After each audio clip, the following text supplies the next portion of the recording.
اگر آج یہ امت چاہتی ہے کہ یہ امت کی کشتی محفوظ ہو جائے، اس پر کوئی بڑے منہ والا خنزیر جو ہے وہ منہ نہ مار سکے، تو اس امت کو چاہیے کہ اپنی کشتی جو ہے مصطفیٰ کریم علیہ السلام کی شریعت کی وہ غلامی میں دے دیں بس۔ اللہ تبارک و تعالیٰ کی منشا یہ ہے، نبیوں کی تعلیم یہ ہے کہ جب بچہ جو ہے نا وہ ایمان سے پھر جائے تو والدین جو ہیں اس کے ساتھ تعلق نہ رکھیں۔ بندہ مومن جو ہے اس کی زندگی بھی ایسی ہی ہونی چاہیے کہ وہ ہمیشہ اہل اللہ کی، نیک لوگوں کی، مسکینوں کی، لاچاروں کی خدمت کرنے والا ہو۔ میں نے آپ کے سامنے سورہ کہف شریف کی آیہ مبارکہ 80 تلاوت کی، 80 اور 81 دو آیتیں تلاوت کی۔ اللہ تبارک و تعالی نے ارشاد فرمایا، چونکہ حضرت سیدنا موسیٰ علیہ نبینا و علیہ السلام حضرت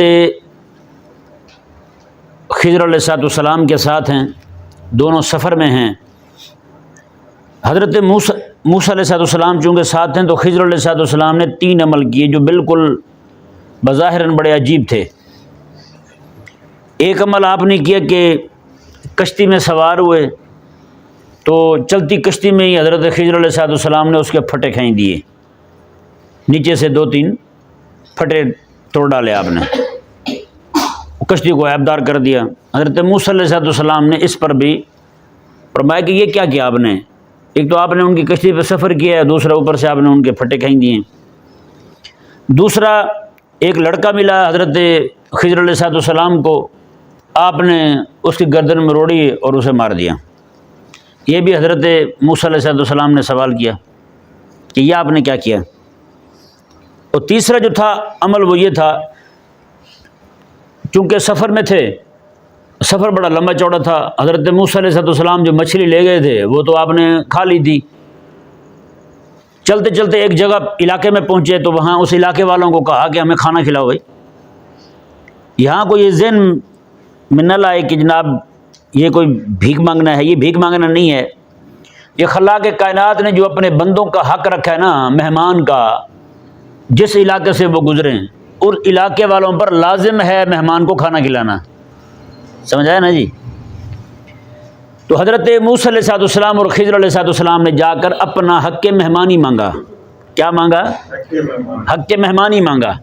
ویسے نہیں مانگ رہے تھے، اپنا حق جو تھا وہی مانگا تھا انہوں نے، لیکن پورے علاقے میں سے ایک بندہ بھی ایسا نہیں تھا جو کھانا کھلا دے جی، انکار کر دیا انہوں نے۔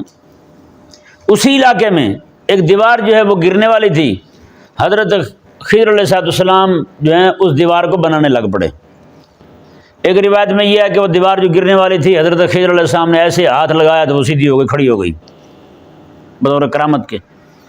اور دوسرا یہ ہے کہ حضرت موسیٰ علیہ السلام اور خضر علیہ السلام دونوں نے پوری محنت کے ساتھ جیسے کی جاتی ہے اسی طرح وہ پوری دیوار بنائی۔ حضرت موسیٰ علیہ السلام نے اس پر بھی فرمایا کہ یہ کیا کیا آپ نے، چلو دیوار بنا رہے تھے روٹی مانگ لیتے ان سے، ان کو کہتے بھی اس کے بدلے میں روٹی دے دو، ہمیں کھانا کھلا دو۔ ایسی دیوار بنا دی اور ہم روانہ ہو گئے وہاں سے۔ یہ 3 باتیں جو ہیں، ان 3 باتوں کا جواب حضرت خضر علیہ السلام دے رہے ہیں۔ 16 پارے کے پہلے صفحے پر حضرت خضر علیہ السلام کی تعویلیں جو ہیں نا وہ موجود ہیں۔ سب سے پہلی بات دیکھیں، حضرت سیدنا خضر علیہ السلام فرماتے ہیں کہ رہا معاملہ مس سفینہ، تو رہا معاملہ کشتی کا۔ تو کشتی جو ہے وہ مسکینوں کی تھی۔ کن کی تھی؟ مسکینوں کی کشتی تھی۔ یعملون فی البحر، وہ سمندر میں کام کرتے تھے۔ فاردت ان اعیبها وکان وراءهم ملک یاخذ کل سفینۃ غصبا، فرمایا کہ دریا کی پرلی جانب ایک بادشاہ تھا، وہ بڑا ڈون تھا، یعنی اپنے وقت کا ٹرمپ تھا، تو وہ جہاں بھی کوئی شے کسی کی دیکھتا تھا وہ چھین لیتا تھا۔ ہیں جی، یہ لفظ دیکھیں حضرت خضر علیہ السلام کے، فرمایا کہ وکان وراءهم ملک یاخذ کل سفینۃ غصبا، کہ وہ ہر کشتی چھین لیتا تھا وہ۔ میں چونکہ یہ کشتی نئی تھی، ان بچوں نے پہلی بار ہی دریا میں ڈالی تھی، تو میں یہ لے کے جاتے وہاں تو انہوں نے اس سے چھین لینی تھی۔ حضرت خضر علیہ السلام فرمانے لگے کہ میں نے اس کے پھٹے نیچے سے کھینچ دیے ہیں تو میں اب وہ چھینے گا نہیں۔ یہاں پہ بڑی قابل غور بات ہے، وہ یہ ہے کہ حضرت خضر علیہ السلام نیچے سے پھٹے کھینچ رہے ہیں جہاں سے پانی ہے، خضر علیہ السلام نے پھٹے کھینچ کے کشتی کو عیب دار بھی کر دیا ہے، اور اپنی کرامت کے ذریعے، اپنے معجزے کے ذریعے پانی کو بھی روک دیا اندر داخل ہونے سے، پانی بھی اندر داخل نہیں ہو رہا۔ حضرت خضر علیہ السلام جو ہیں، اب یہاں پہ دیکھیں، ذرا غور کریں، سامنے ایسا حکمران بیٹھا تھا جو بدماش تھا، ڈون تھا، وہ ہر ایک سے چھین لیتا تھا۔ یعنی خضر علیہ السلام فرما رہے ہیں یہ مسکین تھے، اس بے حیا کو ان کی بھی حیا نہیں آنی تھی۔ جیسے آج کل کا بے حیا بیٹھا ہوا ہے، بڑے منہ والا خنزیر، اسے حیا آ رہی ہے کسی کی؟ لاکھوں مسلمانوں کو شہید کر دیا اس بدماش نے، لاکھوں مسلمانوں کو شہید کر دیا اس نے۔ اللہ تعالیٰ کے پاک پیغمبر جو ہیں، بتائیں حضرت خضر علیہ السلام یا موسیٰ علیہ السلام کس طور پر اس بچے، وہ جو مسکین لوگ تھے، ان کی کشتی کو اس ظالم درندے کے ہاتھ سے بچانے کے لیے اس کے پھٹے کھینچ رہے ہیں حضرت خضر علیہ السلام، اور بظاہر تو کشتی جو ہے وہ عیبدار ہو رہی ہے، لیکن حقیقت کے اندر حضرت خضر علیہ السلام اس بدماش سے بچانے کے لیے اس میں عیب پیدا کر رہے ہیں۔ سمجھ آ رہا ہے؟ نہیں سمجھ آ رہا؟ اللہ اکبر کبیرہ، آرام سے بھائی۔ اس سے یہ واضح ہوتا ہے کہ بندہ، انسان جو ہے وہ اگر چاہتا ہے نا اس طرح کے جو ڈون ہیں، بدماش ہیں، ان سے بچ جائے، تو پھر اس طرح کا معاملہ ضرور رکھے اپنا، جس طرح حضرت خضر علیہ السلام نے اس کی کشتی کے ساتھ کیا تھا۔ سمجھ آیا؟ نہیں سمجھ آیا؟ اور دوسرا معاملہ دیکھیں، حضرت خضر علیہ السلام فرماتے ہیں میں نے پھٹے اس کے اس لیے کھینچے ہیں، درمیان سے تختے اکھیڑ دیے ہیں، تاکہ وہ ظالم اس کو عیب دار سمجھ کے چھوڑ دے، وہ ظالم اس کو عیب دار سمجھ کے چھوڑ دے۔ اللہ اکبر کبیرہ۔ یہاں بڑی قابل غور بات ہے، بڑا ہی لطیف نکتہ ہے کہ اللہ تعالیٰ کے پاک پیغمبر علیہ السلام جو ہیں وہ کس طور پر غریبوں کو، مسکینوں کو، یتیموں کو ان ظالموں کے پنجوں سے بچانے آتے ہیں۔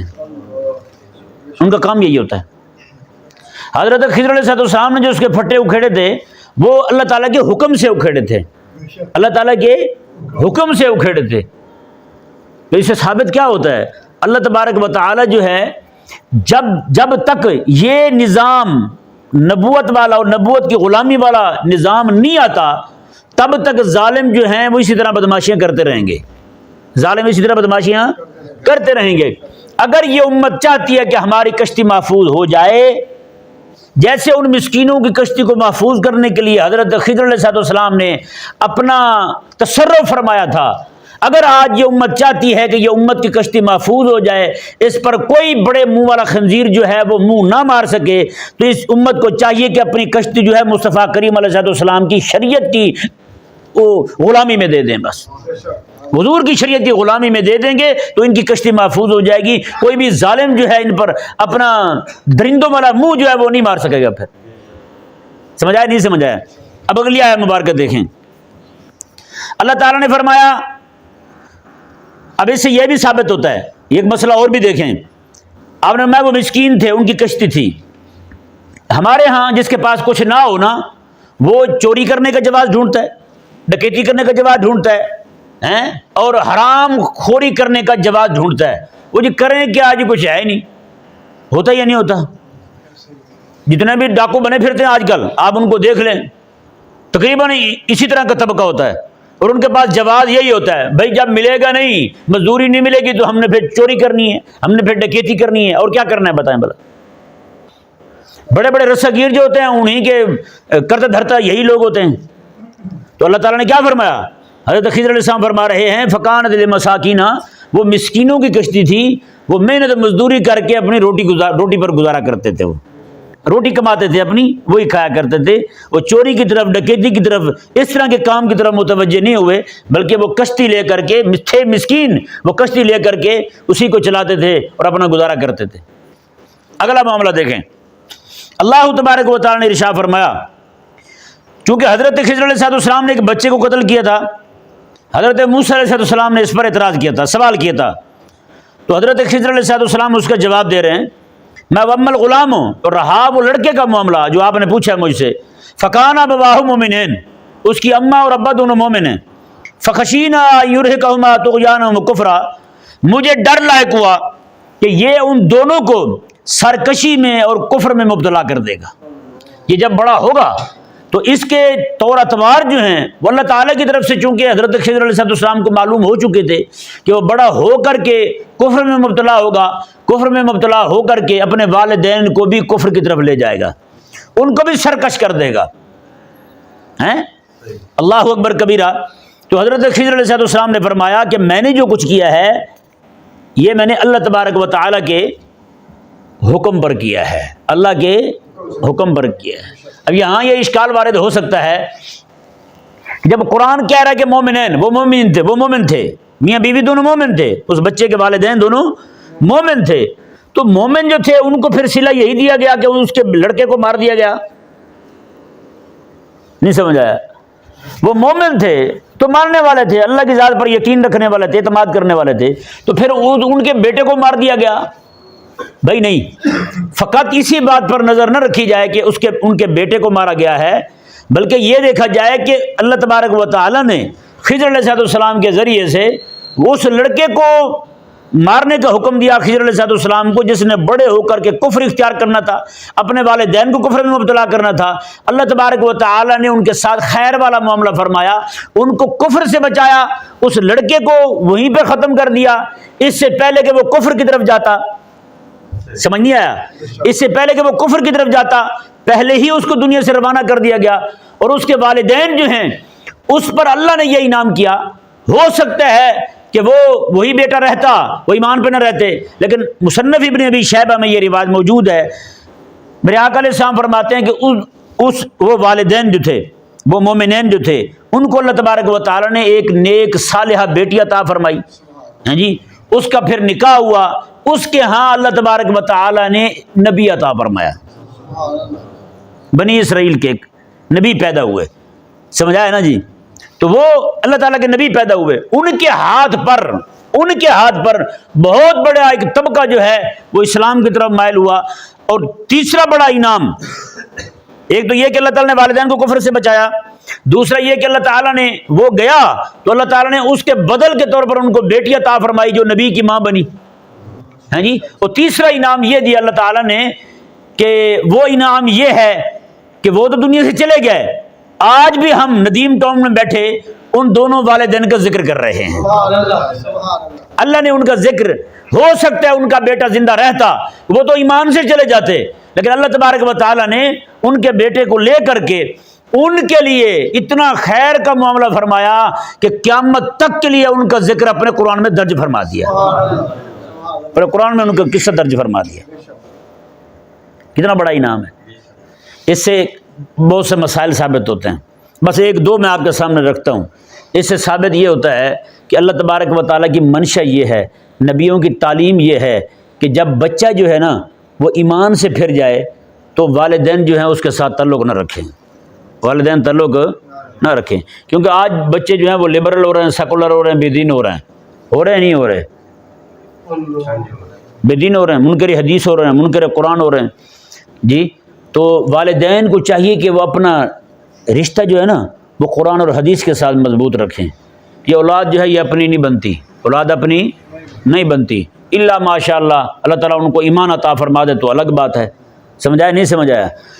اللہ تبارک و تعالیٰ نے جو تیسرا بیان فرمایا نا جی، دیکھیں فرمایا کہ اور رہی دیوار، فکان لغلامین یتیمین فی المدینۃ، فرمایا وہ دو بچے تھے، یتیم تھے، شہر میں رہتے تھے، وکان تحتہ کنز لہما، اس کی دیوار کے نیچے ان دونوں کے لیے خزانہ پڑا ہوا تھا، وکان ابوہما صالحا، اور ان دونوں کا جو والد تھا وہ نیک تھا، ان دونوں کا والد نیک بندہ تھا۔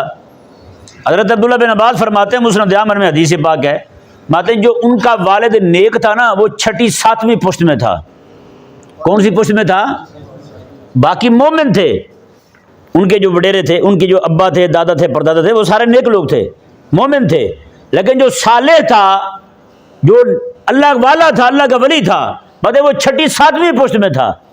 اس کی حیا فرماتے ہوئے اللہ تبارک و تعالیٰ نے اپنے پاک پیغمبر کو فرمایا کہ ان کا جو پڑا ہوا نا خزانہ وہ محفوظ ہو جائے تو تم جو ہے ان کی دیوار سیدھی کر دو، ان کی دیوار سیدھی کر دو۔ اللہ اکبر کبیرہ۔ یہاں بڑی قابل غور بات ہے، تینوں جگہوں پہ آپ ذرا دیکھیں نا، پہلی جگہ پہ اللہ نے فرمایا کہ وہ مسکین تھے. کیا تھے؟ مسکین تھے. اس سے ثابت ہوتا ہے وہ صالح معاشرت سے تعلق رکھتے تھے, نیک معاشرت سے, وگرنہ مسکینی کو عذر بنا کے ہمارے پاس تو کوئی روٹی کو نہیں, وہ چوری ڈکیتی کی طرف چلے جاتے. اس سے ثابت ہوتا ہے کہ نیک معاشرے کے ساتھ تعلق تھا ان کا. کس معاشرے کے ساتھ تھا؟ نیک معاشرے کے ساتھ تعلق تھا. اور دوسرا اللہ تعالیٰ نے فرمایا کہ وہ لڑکا جو تھا اس کے والدین مومن تھے. اس کے والدین کون تھے؟ مومن تھے, یعنی ایمان والے لوگ تھے. یہاں بھی وہاں بھی کس کی دفاع کا حکم دیا جا رہا ہے؟ صالح معاشرے سے تعلق رکھنے والوں کا. اور یہاں بھی کس کو بچایا جا رہا ہے؟ والدین کے ایمان کو بچایا جا رہا ہے. کس کو بچایا جا رہا ہے؟ والدین کے ایمان کو بچایا جا رہا ہے. اور یہاں جو دیوار والی بات ہے, یہاں بھی اللہ فرماتا ہے وہ دیوار جو تھی وکان ابوہما صالحا, وہ جو دو یتیم بچوں کی تھی اور ان کا ابا جو تھا وہ بڑا نیک بندہ تھا. وہ کیا تھا؟ وہ نیک بندہ تھا. اب ذرا ان تینوں باتوں پر ذرا غور کریں. اللہ تعالیٰ کے پاک پیغمبر, دو نبی رب تعالیٰ کے, ان کو اللہ تعالیٰ نے جو 3 کام سپرد فرمائے ہیں حضرت خضر علیہ السلام کو کہ آپ نے یہ 3 کام کرنے ہیں. پہلا کام مسکینوں کی خدمت تھی, اور دوسرا کام جو تھا وہ بچہ جو تھا جس نے اپنے والدین کو کفر کی طرف مائل کرنا تھا, اس کو ان کے والدین کے ایمان کو بچانا تھا, وہ مومن تھے. اور تیسرا جو ہے وہ دیوار کھڑی کر رہے ہیں اللہ تعالیٰ کے پاک پیغمبر علیہ السلام. وہ دیوار بھی کن کی تھی؟ 2 یتیم بچوں کی تھی, اور ان کا ابا نیک تھا, صالح تھا. اس سے ثابت ہوتا ہے کہ ہمیشہ جو صالح معاشرہ ہو, ایمان والا معاشرہ ہو, اور اپنی کما کے کھانے والا معاشرہ ہو, یعنی چوری ڈکیتی کی طرف مائل ہونے والا نہ ہو, اللہ تبارک و تعالیٰ کے نیک بندے جو ہیں ان کی مدد حقیقتاً ان کے ساتھ شامل حال ہوتی ہے.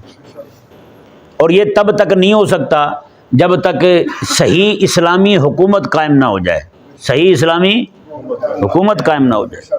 سچی بات ہے, اسلامی حکومت قائم ہوتی ہے تو پھر آپ دیکھیں یہ تینوں کام کون کر رہے ہیں؟ اللہ تعالیٰ کے پاک پیغمبر کر رہے ہیں. حضرت خضر علیہ السلام کو اللہ تعالیٰ نے علوم اور معارف کا خزانہ عطا فرمایا تھا. حضرت موسیٰ علیہ السلام کو رب تعالیٰ نے فرمایا کہ آپ بھی جاؤ ان کے پاس. حضرت موسیٰ علیہ السلام دیکھنے آئے تھے کہ وہ بندہ کیسا ہے جس کو اللہ تبارک و تعالیٰ نے ایسے ایسے علوم عطا فرمائے. تو واقعی پھر حضرت خضر علیہ السلام جب تعویل کر رہے ہیں ان تینوں امور کی, تو حضرت موسیٰ علیہ السلام بھی پھر راضی ہو گئے. جو پہلے ان پہ اشکال وارد ہو رہا تھا, حضرت موسیٰ علیہ السلام کو مشکل پیش آ رہی تھی اس بات کو ماننے میں بھی, یار ایسا بچے کی گردن آپ نے مروڑ دی ہے, مار دیا ہے, اور ان کے آپ نے کشتی کے پھٹے کہیں دیے ہیں, اور تیسرا جو ہے آپ نے انہوں نے کھانا نہیں دیا, ان کی دیوار بنا رہے ہیں آپ. ان تینوں باتوں پر غور کریں تو تینوں باتیں اس بات کی غماز ہیں کہ اللہ تعالیٰ کے پاک پیغمبر جو ہیں اس صالح معاشرہ, ایمان والے معاشرہ اور نیک معاشرہ جو تھا, ایمان والا معاشرہ جو تھا, ان کی خدمت کے لیے کھڑے ہوئے ہیں. ان کی خدمت کے لیے کھڑے ہوئے ہیں. تو بندہ مومن جو ہے اس کی زندگی بھی ایسی ہی ہونی چاہیے کہ وہ ہمیشہ اہل اللہ کی, نیک لوگوں کی, مسکینوں کی, لاچاروں کی خدمت کرنے والا ہو. بس اللہ تبارک و تعالی ہم سب کو سمجھنے کی توفیق عطا فرمائے.